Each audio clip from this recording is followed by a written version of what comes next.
Scarlett, I just have to say to you, I've been a fan of yours since 10 years old. I've admired you and your work, so it's really a privilege to be meeting you both in person. So thank you. Of course. So the first thing I want to start with is the themes in this movie. I mean, there's so many really deep and touching themes. Is there one that really personally resonated with you, or that you were most excited to kind of see come to life in the story? I mean, you let me. For me, but I think that just thinking about this is just the kind of idea of a tragedy or some pain in your life, Yes. but the idea that, just keep doing it, just keep living, just keep, don't stop, just keep going. Because my character, who's also an actor, at a certain point leaves this movie and goes back to his non-play version and asks the director, I don't understand what it's about. And he's like, you're doing a good job. Just keep doing it. And I think there's something about just keep doing it. And that's really beautiful. And it's about grief. It's like that it's okay to move on. So moving forward isn't a negative. It's just, it is the way it is the only way. And it's what you choose to bring with you. You handled that storyline so beautifully. Oh, I thought it was such a good performance. Thanks. Scarlett, what about you? I think one of the, I don't know whether it's a theme or just a kind of, one of Wes's interests, I think, is how actors rely on one another in this way, create this environment that we live in that's this kind of insular thing, and we literally are leaning on each other and kind of falling asleep, waking up, having these in a new body, in a new place, interacting with one another. And that celebration of that process, I think, is I don't know whether it's a theme in this movie, but it feels like it's celebrated in this film. And certainly we're actors playing characters, my character is also developing another character, and that art as a way of life, I think is something that I really warm to. Wes said he saw the movie in the Cannes Film Festival when we were there, and it was him and all the actors, and he's like, it was the most fun thing to sit in a row with the actors because it's for actors. Yeah. And it's like she's saying, it's a real celebration of whatever that thing is, of people leaning on each other. Yeah. And I loved the play within a play. I just think everything about that was so done beautifully and brilliantly. I'm curious for both of you, if you had the chance to see one of your favorite plays from start to finish, which play would you want to see? Favorite play? My God, what a good question. Thank you. There's so many good ones, I know. Oh God, maybe Streetcar, because I absolutely love Tennessee Williams, and I love that play as a perfect play, and I would have loved to have seen that workshopped and having him in the theater workshopping it, and I think that would be, and it would have incredible roles, amazing, amazing characters that are, have stood the test of time, and every production is so fascinating, and I would say, and such a tragic story. I would love to have seen that. It's amazing. That's a great. I mean, imagine if you really could do that. Yeah. When you're saying that, I'm like, we're not that far away from doing that. Right? I'm gonna go watch the making of. Yeah, it's crazy. Is it too silly to say noises off? No. Oh my gosh, okay. I love it. It's a play about the making of a play. Yeah. So I'd like to see the making of the play. Listen, it's like zooming out on a camera, right? Yeah, to get exactly. to see everything. Yeah, filming the iPhone screen. Exactly. Yeah. Thank you both Thank so you much so for much. your time. Really appreciate it. Thank you so much. With the Nerds of Color, huge fan of both of you, and your work in this film is just incredible. Thank you so much for your time. Hi, Sophia. Thank you so much. Nice to see you. So the first thing I want to talk about is the themes in this film. Is there one that you were most excited to see kind of explored, whether it was with your character or to see the final outcome?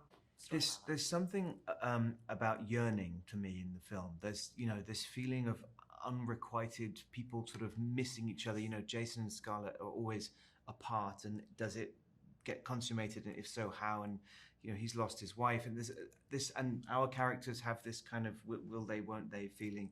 So this unrequited yearning that seems to be in there somewhere for me.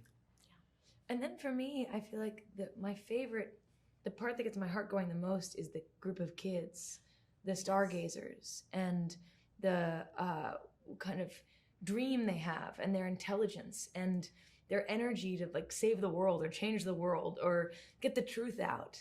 And there's something about that is so optimistic under these kind of like lost adults who are kind of missing the opportunity for their own happiness in a lot of places. And then there are these kids who are like, we've got to get the news out there. We've got to invent a new thing. We've got to, and the most important thing, and then my favorite moment in the movie is where they're trying to decide what to put on the moon.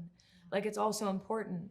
And the thing they decide to put on the moon is like, I love this girl. And that, like, that's the point, is meeting each other, connecting with each other, and loving each other. And speaking of the kids, one of the best scenes, in my opinion, was the musical number. Talk to me about filming that. It was an was so absolute fun. blast, yeah. And then when those kids got up and started dancing, none of that was choreographed. They just, Really? absolutely, they all found their own way to interpret that dance. And, these are modern kids, obviously, but they all just lent right into this kind of 50s, what's it called, a hoedown thing. It was just exuberant. It felt like a party. I mean, it came out amazingly. Good. And was there anything that you were hoping audiences personally learned, or that you personally took away from the characters? I definitely took away that I was working on my posture, because June had very good posture and I do not. And that was beneficial and interesting. And I also, we've talking about this too much. There's so many things I could say, but I also really felt like I learned from Elena, the costumes, about like the power of tailoring. Like I hadn't had anything so well tailored to me before than the dress that June wears, and the way that I could move in it, and it changed shape, and it could get sweaty, and it is like just so well made and fit me so well, and I felt so strong in it, and it made me want to get all my clothes tailored. We didn't really use it in the movie, but I learnt to lasso for the film. Wow. So I spent a long time with some with a rope and a post and a really great guy, and then some horses and going for the post off the horse, and so that was an amazing kind of experience. Do you have any favorite plays that you would have liked to see in this format, kind of the whole creative process from start to finish, and got to see behind the scenes, all of that? Wow, great question. Well, I said this to answer to an earlier question, unrelated, but Streetcar Named Desire, to see that going through its writing, then theatrical, and then movie, through all those wonderful artists, that would be great. This is an equally kind of boring and dorky answer, but I'm fascinated by like the history of Shakespeare and the Globe Theater, and like it's so long ago that we have so many ideas about what happened and how it went and who was there, but we don't really know it all. And I would give anything to like really know how those productions were created and what the energy was like in the space, and I'd love to see that. Amazing answers. Thank you both so much again for your time. Congrats on the movie. Thank you. Thank you. Sophia Soto with the Nerds of Color. Huge fan of both of you. Thank you for your time. Thank you. The movie is absolutely fantastic, and I kind of want to start off with the themes of it. There are a lot of deep, deep themes involved. Was there one that you were personally touched by, or you hope the audience really resonates with? I mean, there are many themes, as you mentioned. I feel like, I think what the film does so well and so beautifully is through all the lightness and vivid storytelling visually, it references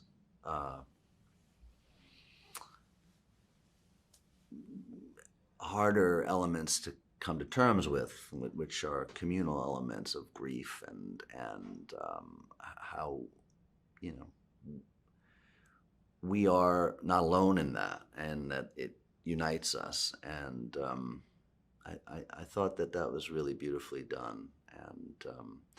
And there's also an element of this childlike enthusiasm that Wes has and I have, and I think we all strive to have, that you lose as an adult in many ways. And I think being an actor affords you an ability to keep a certain playfulness in your mindset. But how the children here, these kind of bright young stargazer children, have to outsmart and outwit the adults and the authority that supposedly has all of our well-being, our best interests in hand. But really, it speaks to all of those things, and how these kind of young people are the future and have the ability to kind of they're the leaders, really. Beautiful. Jeffrey, anything to add to that? I mean, that was so beautifully said. I think it was. I think the story of the children is a central one, obviously, but the celebration of idealism and this starry-eyed optimism. Yeah. And also, I think for Wes too, it's a mess. It's all going to hell, but there's still something beautiful. There's something beautiful there that needs to be seen, that needs to be acknowledged, that needs to be touched and celebrated. And I think there are many things within this film, so many. It's a wonderful meditation, but at the core, there's something beautiful. Yeah. And I think that's part of Wes's mission, is to celebrate the beautiful. Yeah. The beautiful that was lost too, perhaps, as we kind of trudge down the road toward modernity or something. Lastly, I love the fact that this is a play within a play. I just think it was so brilliantly done. I'm curious for both of you, is there any play that you are a fan of that you would love to see the full creation from start to finish and see it the way this film presented it? You know, I wouldn't mind going back to this era. Mm-hmm. I mean, I'd love to see, Nail on the Head. I'd love to see Brando. I was going to say, and Tennessee Williams on Streetcar on Broadway. Incredible. Man, come on. What? With them. Dude. Exactly, Bring it back. Brando boxing backstage and, getting a broken nose, showing up Could have been somebody. on set. You know the story. Yeah. He broke his nose in the middle of a performance. It's like, that's what this method acting. That's what this film celebrates. Is that era, which was I think, like, kind of for all of us, an essential era for our work. It was the birth of a transformation in the way that actors worked and expressed themselves and influenced us all personally. Even though we were kind of born on that generation after, but these were the guys who these were the pulling guards. These were the guys who showed the way. Thank you both so much for your time. I really appreciate it. Congrats on this film. Thank you. Thank you. Lectures, fanboys, professional artists, and professors. Maybe a nerd who's just like you, talking about the things that you like too. So I invite you to the NOC. In full color, you see me. The Hard Knock Life. Comics, movies, and TV. Yeah. Pop culture with a different perspective. Watch it on your screen, hit play, so check this.